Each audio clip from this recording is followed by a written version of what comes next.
and good morning. Carpetbagger here, coming to you live from the Great River Road alongside the Great Mississippi River, and it is day 12 of our Great River Road trip, our journey alongside the Mississippi River.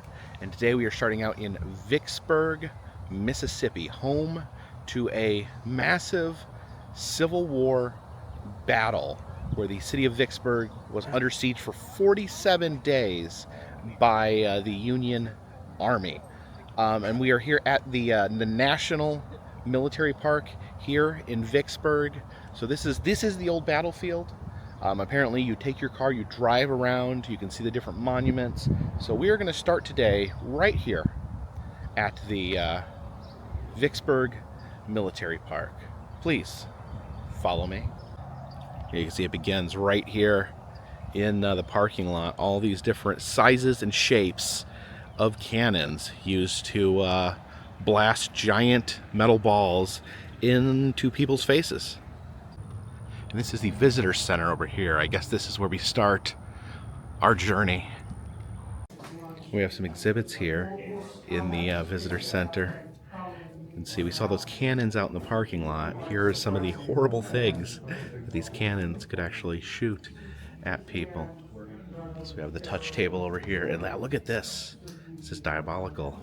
See, they shoot you with a cannonball, but there's also little like shells inside, so when it bursts, all those spray out. Yeah, this is brutal stuff, the Civil War. And we can see some scenes from the Civil War in here. This is a Confederate trench. The Confederate soldiers there hiding behind this wall. Over here we have some Union African American soldiers. And it says here to hide from the battle. A lot of the civilians would actually take to living in caves during all this. And here in the gift shop, you have to pick your side. Do you want a Confederate bear or a Union bear? You know, bloody conflict between these two. But actually, this is a lot of fun right here. Here is Old Douglas, the Confederate camel. A little plushie of Douglas, the camel that served in the Confederate Army. We'll go visit Old Douglas later today. Okay, so I got my map from the visitor center, and apparently this park is very, very large. It's you get in your car, you drive around, and they said it takes about an hour to drive through if you do not stop. But yeah, we'll just see. We'll play it by ear. We'll drive through and see what we see.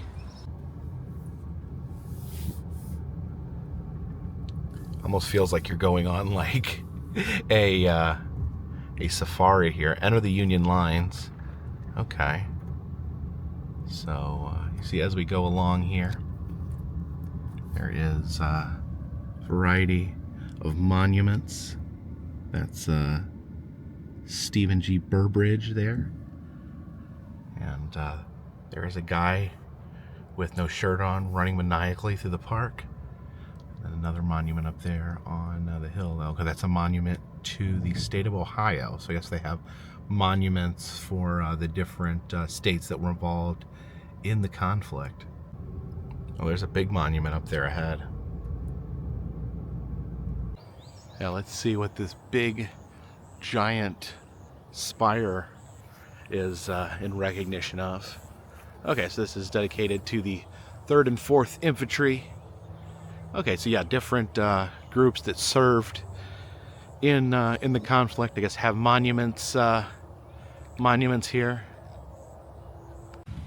You see this Ohio monument here. Most of the monuments are about the size of large gravestones, but apparently Illinois went all out and built this massive rotunda here at the Vicksburg Military Park. Let's go see what's happening in this rotunda. Up above the door, there's carvings of Abraham Lincoln, Ulysses S. Grant, and some guy named Rich Yates here. And, yeah, let's step inside. Oh wow. Oh, it's heard my voice echo. Look up at the ceiling there. That is pretty amazing. And down here on the floor, there's the seal of the state of Illinois. Yeah, I guess Illinois' connection to the Civil War run pretty deep, you know, the whole Lincoln thing. Yeah, in here you have the generals, colonels, as well as Lincoln and Ulysses S. Grant's name. And then down here they have a list of all the soldiers from all the different infantries. You get a good view of the battlefield from the front of the Illinois Rotunda here.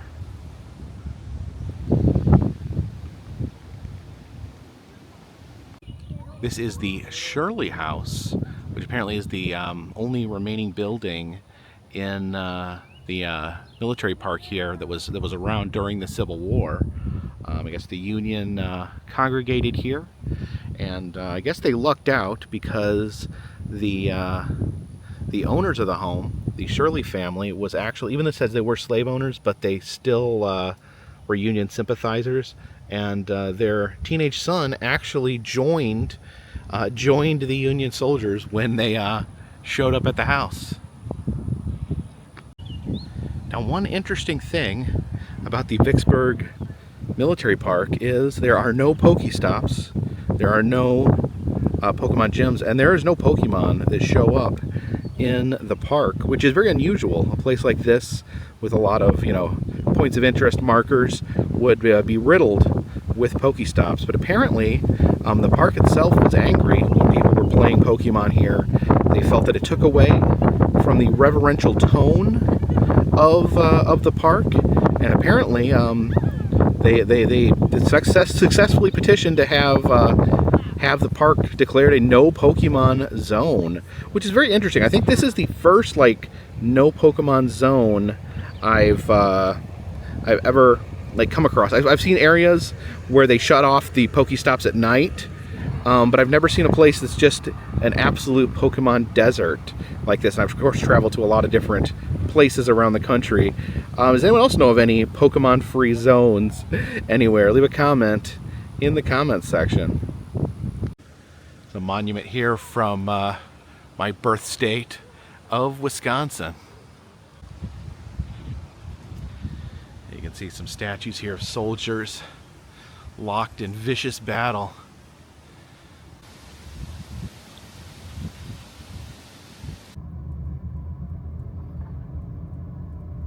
And here from the military park, you can actually get a view of the Mississippi there.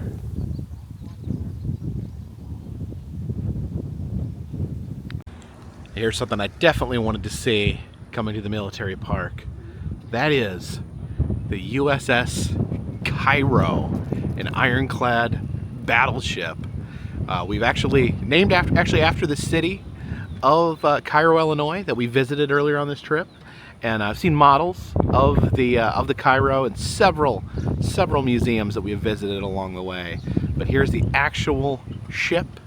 It was one of the head warships on the river here for the Union. It actually helped the Union conquer the city of Memphis, and it actually sunk at one point and stayed at the bottom of the river for years and years and years, but was dredged up and is here now on display at the Vicksburg National Military Park. You can come up here and get a closer look at the Cairo. Yeah, check this out. Yeah, it is kind of in ruins to some degree. Of course, sitting at the bottom of the Mississippi River will do that to you, but you can just see, just imagine back in the days of the Civil War, seeing this thing rolling down the river. Absolutely a harbinger of terror. Like I said, these warships like this, these ironclads, were basically something out of a steampunk novel. And look at this, we can actually climb aboard the Cairo here. See all those cannons pointing out, just blasting everything on shore. Yeah, a lot of this is, you know, the framework, the bones of the ship. This would have all been covered in iron when it was active.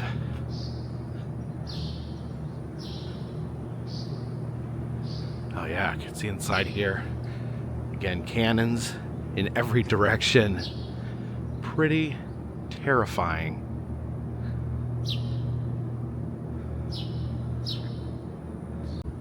Like any other Mississippi steamship, there is the paddle wheel, but apparently the paddle wheel actually completely encased in iron on the inside to keep, I guess, keep the enemy from just blasting out the paddle wheel. So the paddle wheel had to be protected on the inside.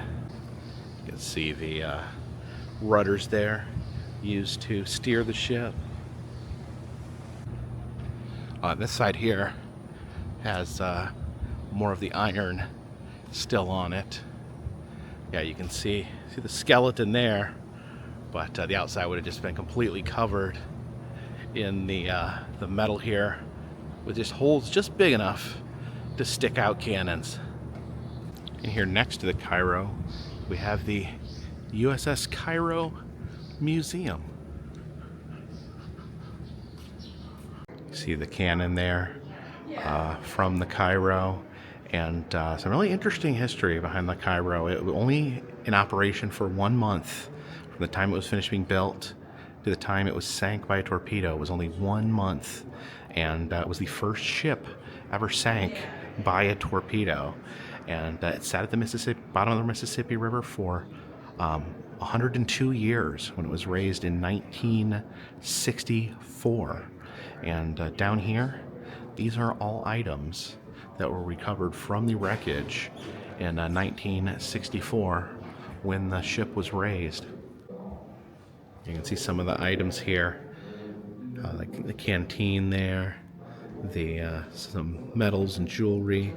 You know, it makes sense that you know, even though the waters of the Mississippi are pretty rough, that you know, harder items like metal items would survive. However, what really surprises me is the shoes. There's shoes there. There's belts.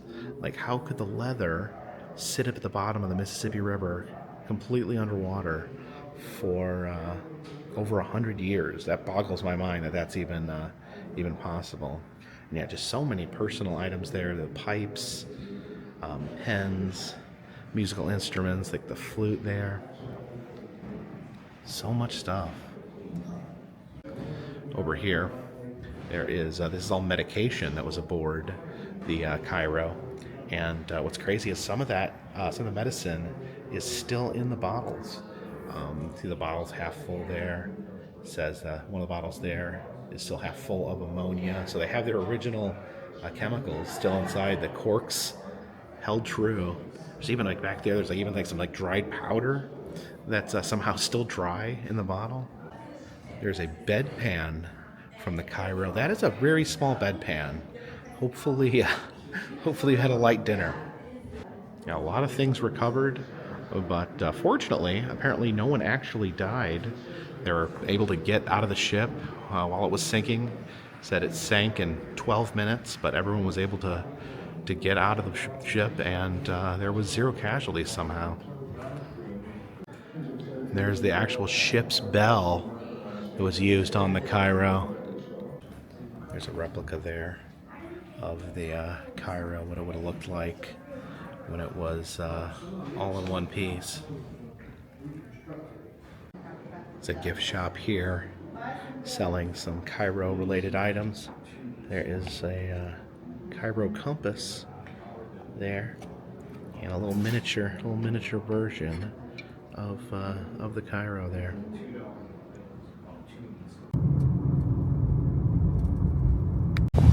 This Alabama monument is very dramatic. Look at that scene there.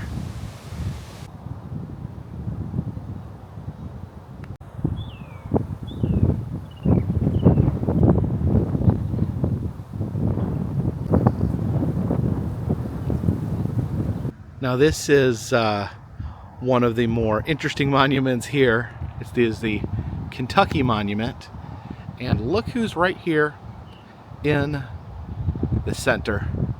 Abraham Lincoln, who was born in the state of Kentucky, and also born in the state of Kentucky, Jefferson Davis. Yes, the President of the Union, Abe Lincoln, and the President of the Confederacy, Jefferson Davis. And you know, I don't know if these two ever had a chance to meet face to face, but here they are in statue form, meeting face to face.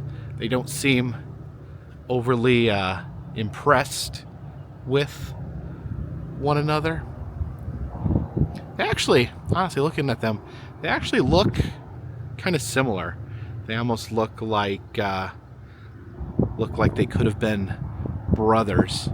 You know, what if instead of all these people dying on this battlefield out here, what if we just had Abraham Lincoln and Jefferson Davis take on each other, one-on-one, mano a mano, to decide who wins the war? Although I would definitely, in that scenario, I would definitely give the advantage to Lincoln, as he was a trained wrestler. So he probably could have taken down Jefferson Davis. Also, clearly has a few inches on him as well.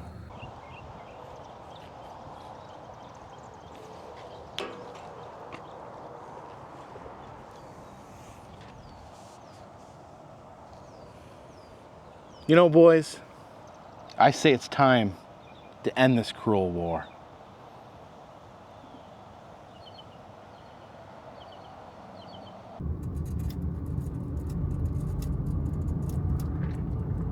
Now we have left the Vicksburg Military Park, but the theme of the Civil War runs deep here in Vicksburg. As you can tell from this building, made to look like an ironclad here, made to look like an ironclad such as the USS Cairo. Unfortunately, this building has been abandoned. Apparently it was a gift shop at one point, and later converted into a church. They actually had church in an Ironside here, but the church is apparently closed as well. So now it just sits here, abandoned on the hill, much like the USS Cairo sits abandoned inside the park. Yeah, you can see some cannons there sticking out of the front. Stopped off in Cedar Hill Cemetery.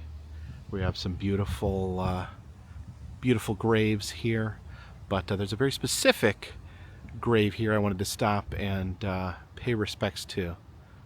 Over here is the Soldiers' Rest section of the cemetery, where soldiers that died in the Civil War are laid to rest, Confederate soldiers. But here amongst the other soldiers stands one grave kind of stands out from the rest. See, on top of this pole here, there is a camel. Old Douglas of the 43rd Infantry. Yes, I told you guys we were going to come see Old Douglas. They actually sell Old Douglas plushies over there in the military park gift shop. But yes, this is a camel that served for the Confederacy. Apparently, Jefferson Davis imported camels to be used. His vision was that they could be used in the American Southwest when the Confederates inevitably took over the rest of the country. When they headed west and settled the West as slave states, they could use the camels for their infantry. Unfortunately, this didn't work out well. It's apparently the camels scared the horses. I didn't know this. Horses are scared of camels, apparently. But Old Douglas was beloved. It says he was a faithful and patient camel who served. Yep, that's right. A camel served in the Confederate Army. But on the back here, it talks about kind of the sad ending of Old Douglas. He was killed by a Yankee sharpshooter, so intentionally killed. So a Yankee sharpshooter, a Union soldier, took him out, popped old Douglas. And apparently it is believed that after he was shot, because the Confederate soldiers were starving, that they actually ate they ate Douglas. So yeah, it's kind of a sad ending to a story. Beloved Confederate camel, killed by a Yankee sharpshooter and devoured by his compatriots.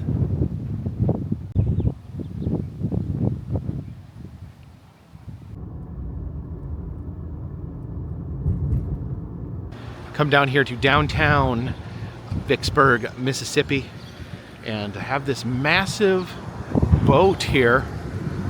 This is the Mississippi. The boat here is the Mississippi. It's here in the state of Mississippi, and it is lying alongside the Mississippi River. But the Mississippi here is part of the Lower Mississippi River Museum. And we've stopped at a few river museums along the way, so I think we should check this one out as well. Here in the Jesse Brent Lower Mississippi River Museum. So we enter here, a map of the country. You can see the Mississippi River Basin. Basically, what I understand is over there you got the Rocky Mountains. Over here you got the Appalachian Mountains. That causes everything to flow down into the middle and drain through the Mississippi. And the history of boating here along the Mississippi. You can see the dugout canoe there. And look at that. They've got a fire burning in the canoe, which seems dangerous to me, but I think they know better. I think they know what they're doing. And it looks like they're just grilling the fish up right there on the canoe. That sounds pretty amazing. Some cruising down in a canoe, eating some freshly caught fish. Here are river rafts. Apparently they would create these, put them in the river. They'd go one way. They could only flow with the river. They had no sort of powered propulsion. Have a big oar there to paddle it. And look at that. They built a cabin. Literally built a cabin on the raft. Man, that'd be an interesting voyage. And it says that once they reached their destination, they unloaded their cargo, dismantled the raft, and sold it for lumber because there was no way to get it back up the river. There's a flatboat there, controlled by these big oars, and it looks like a little mini Noah's Ark there. They got some livestock on there. There's a dog and a chicken up front. This is a side wheel steamer there. It's a paddle boat. It's got the wheels there on the side. I guess it's got a water wheel on each side. And the cotton steamer right there, shipping cotton down the river. That's got the paddle there on the back. Here's the evolution of Vicksburg. We see the canoes there, the indigenous people. And this is 1792 when the Spanish came in and built a fort. Around the corner here, this is 1825. We've got the river boats there, building up the town. And then 1890. This is this is a farm along the river here. And then 1950, and honestly, that Vicksburg looks very similar to that to this day. And here you can make your own Mississippi River flood.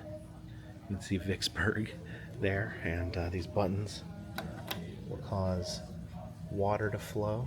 Oh, there it comes. There comes the water. Okay, so this button controls this river. And when I add some water from this river over here, let's see if we can get this town flooded. Pumping water from both rivers. Oh yeah, it's getting, you see it's on this end getting a little soggy. Oh yeah, businesses Businesses being destroyed, lives being ruined as we hold down these two buttons. Take a peek underneath the river. Oh, you can see that catfish there. Big old Mississippi catfish. Now at this door here, we can actually go tour the Mississippi boat. And as we look out on the balcony here, you can see there is a little model of the Mississippi behind this building. Kind of like over on Mud Island, maybe like a little miniature version of that. But let's board the Mississippi. Here in Mississippi, next to the river that is called the Mississippi. It's this way to the entrance. Is this where we go in here? Oh, okay. Oh, okay. Interesting. I guess this is the waiting room of the boat. So this was a diesel-powered towboat that was built in the 1960s. So kind of interesting to see this era of boat. We've seen a lot of old paddle boats at the different museums, but this is you know, the 1960s version of that. Yeah, you can see the rooms in here. A little bed. Oh, shower, a toilet. These are pretty nice quarters here in the Mississippi. Yeah, you can see a nice little dining hall here. There's the closet where they keep their towels. You always want to keep a towel with you, just in case. Oh, what are they cooking up over here in the kitchen? That's a delicious breakfast there. Pancakes, bacon, and eggs. Oh man, this boat seems downright luxurious. Up here we have the deck and pilot house. That's one valuable thing I've learned over the past almost 2 weeks, is that the person that steers a boat on the Mississippi, they are not the captain, they are the pilot, like, you know, like a plane. Where's the pilot house? Yeah, there's a lot of bedrooms in here. This is almost like a cruise ship or a floating hotel. Although I think it was they're all workers that would have stayed on board. Okay, it's up here to the pilot house. And here we are in the pilot house. This is where they would steer the vessel. And I'm guessing from all these fans they have up here that it must have been a little toasty and warm up here in the old pilot's house. Yeah, all these knobs and levers. I think give it like, you know, the throttle there. And yeah, look out there. You can see the Mississippi from there. Looks like there's some sort of boat out there. It's almost about the same size that's on the water. I don't know if that's a casino or a cruise ship. Not sure.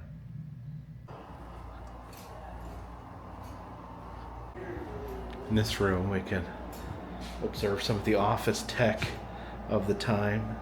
That is the computer, and that is the electric typewriter there. This is the A deck here. We can get a view of kind of the inner workings of the ship. The engines there, the diesel engines.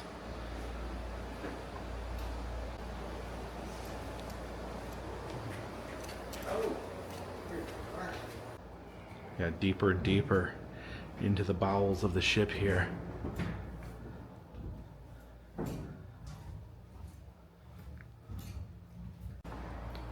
Okay, there's a larger kitchen down here. Oh, let's see what they're making for lunch. We saw breakfast. We've already got lunch going. Some delicious salads, some meatloaf there, and some glasses of iced tea to wash it down. Oh, what do they have in here? Okay, they got maybe some prime rib out here, some corn on the cob. In the dry storage here, we got lots of, we got some oranges, some lemons. You know, that's all very good when you're having to fight scurvy. Also, a delicious ham dinner coming up. I came down here because I wanted to see the Mississippi River model here. Now, this isn't the full Mississippi or the lower half of the Mississippi. It looks like this is just a small section of the Mississippi that runs through this area. And it looks like they have the water shut off. So the water shut off at the model in Memphis as well as here. And I spotted this boat from the other boat we were on. And yeah, it looks like this is a Mississippi River cruise ship. I guess they dock here in Vicksburg. It's gonna be really interesting to take a cruise ship down the Mississippi.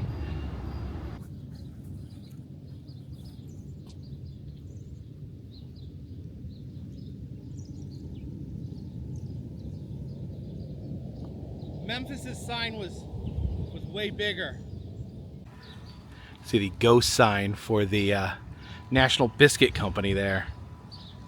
Over here, you can see a mural of people jogging in the military park there. No playing Pokemon though, only jogging.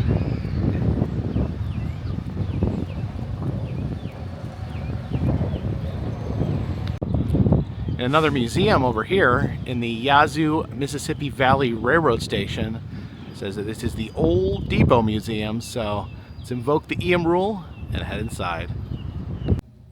Oh, look over here. There is a model of the Mississippi. That was the boat we just toured.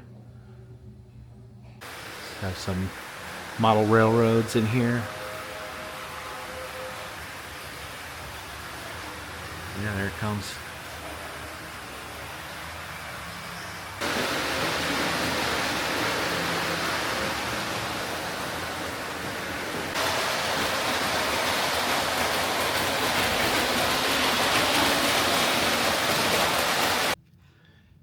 And in this room, you have a diorama of the Battle of Vicksburg.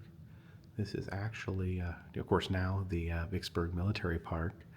So yeah, this is where we were this morning.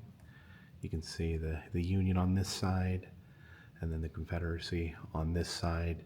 And as you drove through the park, it would tell you what side of the line you were on, if you were on the Confederacy side or the Union side. Of course, the Union monuments on the Union side, the Confederate monuments on the Confederate side. But yeah, it definitely comes to life when you see, you know, the horrific conflict that occurred there. This is the Shirley House. This is the house that is still there, the one, I guess, one building that still survives at the park. And then right next to it is the Illinois Monument, that big rotunda we went into. Some models here of the Ironclad battleships. In this diorama, we can see them battling on the Mississippi River there. And here is the Cairo. See, it's lifted up there so you can take a peek inside. Yeah, we walked on that boat earlier today. Yeah, it's a Civil War era blanket there. It says that this blanket was given by a Union soldier to a Confederate soldier after the battle. So a small sign of compassion. Talks here about the great race between the Robert E. Lee and the Natchez, which were two of the most famous steamboats of the time.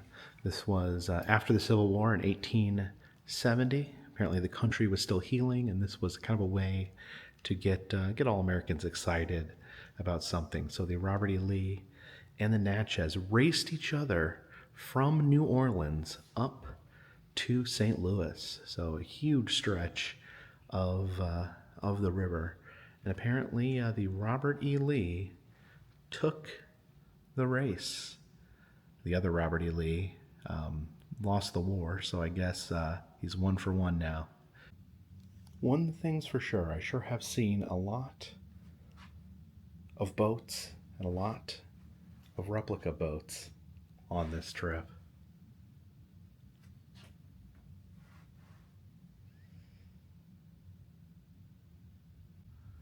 Oh, and there's the Sultana. Yeah, that makes me sad even looking at.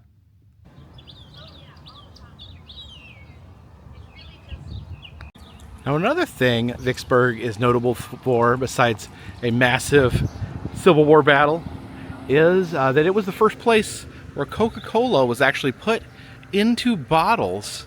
See the mural there with Coke's long-lost original mascot, Sprite Boy. Yes, his name is Sprite Boy, and he looks unnecessarily devilish. And here is the Baton Candy Company, where Coca-Cola was first bottled.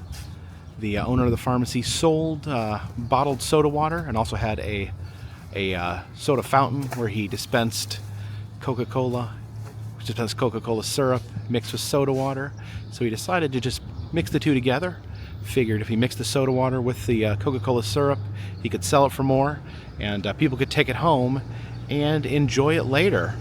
So currently, it is actually a Coca-Cola museum. So you know the rules.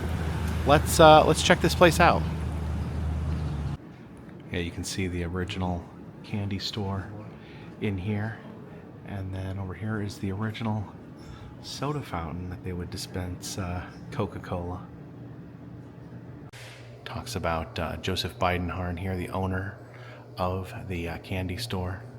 And when he started bottling the Coca-Cola, Coca-Cola did not have their own bottles, so he actually used his own custom bottle here. It says Baton Candy, Vicksburg, Mississippi. And of course, once Coca-Cola started making their own bottles, they would of course take over that production in-house. Also, there's a picnic basket here, a metal-lined picnic basket that could keep bottles of soda cold. Over here is the equipment that would have been used in the in-house bottling process that would have taken place right here in the candy store. Yeah, there we can see the evolution of the bottle. The original Baton bottle there, and then changed over the years until they finally reached their classic design in 1957 that they stuck with. Of course, tons of Coca-Cola merchandise. It was the marketing was really out of this world, how they marketed Coke and just plastered it on absolutely everything. You can see some Coca-Cola clocks there, so every time you wanted to know what time it was, you ended up getting thirsty. And Coca-Cola used Santa Claus very heavily in their advertising. You can see Santa hanging out with Sprite Boy there. And yeah, some people even claim that it was Coca-Cola who really helped spread the lore and legend of Santa Claus. But after Sprite Boy and after Santa Claus, probably the primary mascot for Coca-Cola became the beloved polar bears. I remember when they debuted on a Super Bowl commercial, and everyone thought it was amazing. I remember it was the talk of the town.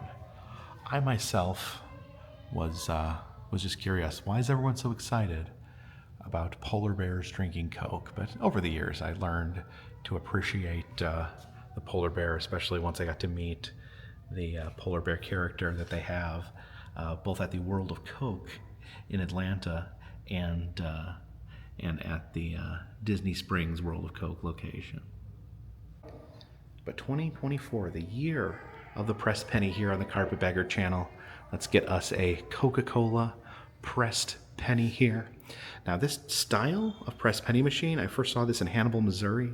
I saw some of these in Memphis as well, so it's kind of a Mississippi River style pressed penny machine. It just makes one type of penny. You put the money in and it rolls down in the front and then smashes into a penny at the bottom. Put my pre-1982 penny in there. There it goes, rolled down. Getting cranking. Oh, it fell on the floor.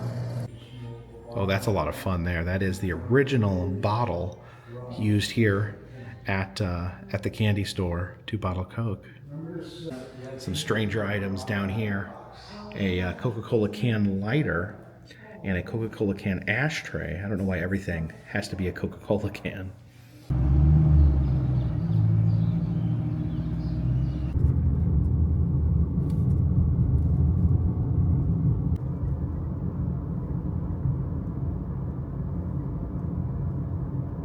We've come out here to Port Gibson, Mississippi.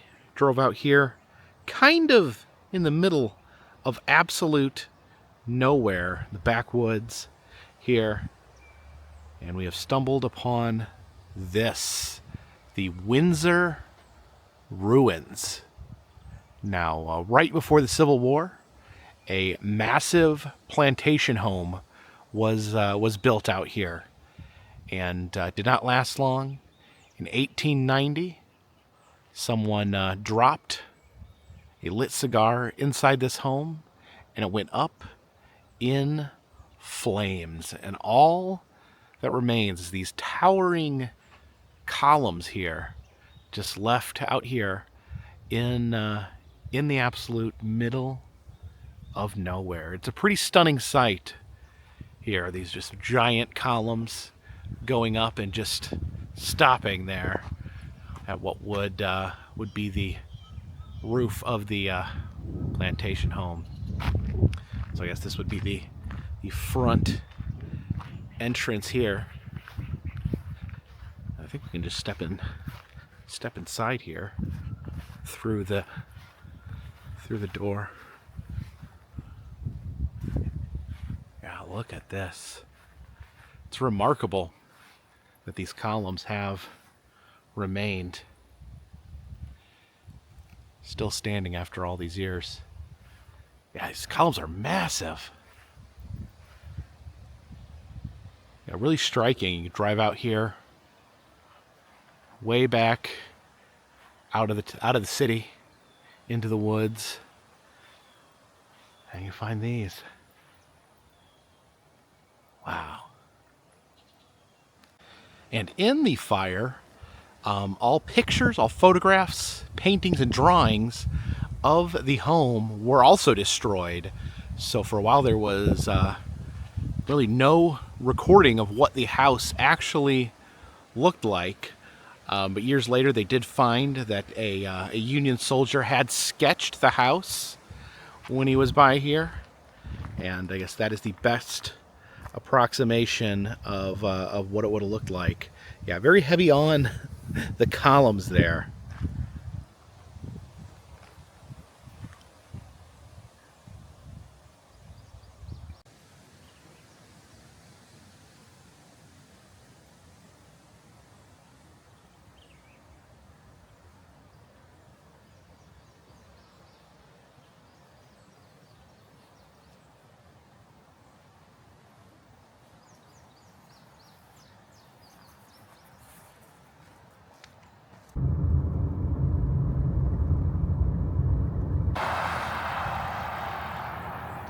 Keeping my eyes peeled on the side of the road, spot another set of coffin daffer crosses here alongside that great river road.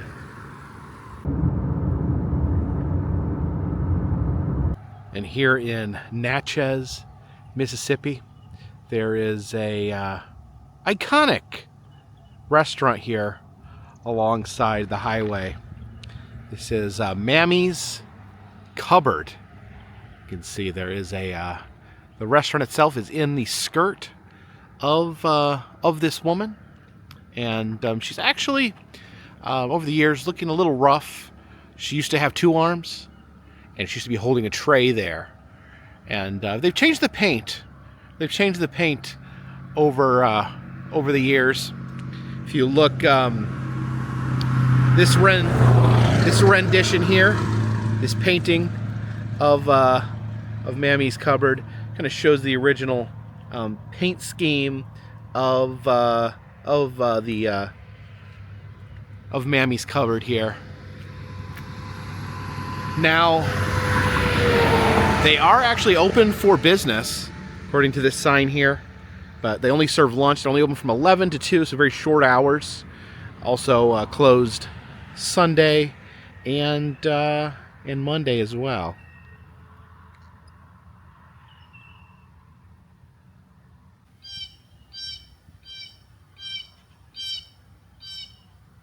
So please leave a comment in the comment section. Obviously, there are some things that harken back to stereotypes here at Mammy's Cupboard. I appreciate the absurdity of the architecture. Appreciate how unique it truly is, but also I can recognize that some things are portrayed here that may offend people or may make people feel uncomfortable. So I'm curious what you guys think. What do you think of Mammy's Cupboard? Is this something that should be kept around? I mean, I think it should be kept around either way. I'm not a big fan of just tearing things down, but yeah, I think it should be preserved, and people should understand, you know, the historical significance behind it. But yeah, just a true roadside oddity. You will not find anything like this anywhere else. And there you see the towering Louisiana State Capitol building as we enter Baton Rouge. And we have arrived in our final state of our journey, Louisiana, here in Baton Rouge. And the first thing I wanted to do is get a little bit of Louisiana cuisines. Came over here to the Acme Oyster House to get a little bit of dinner. Yeah, I love Acme Oyster House, but I don't think I've ever been to this particular location. All right, I wanted to start out my meal with a dozen raw oysters. Yes, raw oysters, one of my favorite foods on planet Earth. See how these are. They got, I guess this is like a usually I like the cocktail sauce and horseradish. This looks like like an orange sauce. Okay, that's like a cocktail with like extra horseradish. That's actually really good. These are excellent. Yes, and tonight I am a member of the Clean Shell Club. All right, and my entree has arrived. I got the seafood etouffee, which is one of my favorite dishes. It's kind of like a seafood like sauce that gets poured over rice, and then they also added fried crawfish. So this looks yummy. So yes, I have been waiting for this since I left Minnesota. Oh boy. Yeah, it's got like crawfish and shrimp in like the sauce, and then it's got the fried crawfish on top. Very excited. Oh yes, that was worth the wait. That's the main reason I went down the Mississippi River. And yes, tonight we have a very clean plate.